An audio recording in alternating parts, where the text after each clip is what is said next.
Looking forward to using this bad boy, testing it out, giving it a good review, or should I say giving it an honest review. Might even give it a head-to-head with the two new actives that I've had sent. See what sort of snow foam they produce on a head-to-head.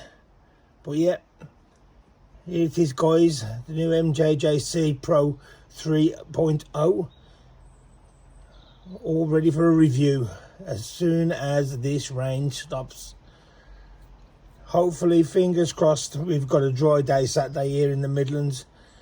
If so, I'm going to put this baby through its tests.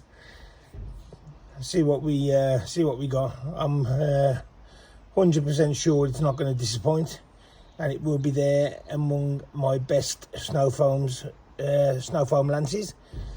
As there's 15 on the shelf now, so we'll have a top 15.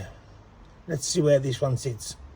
Have a great day guys, take care, stay blessed, see you soon, see you in the next one.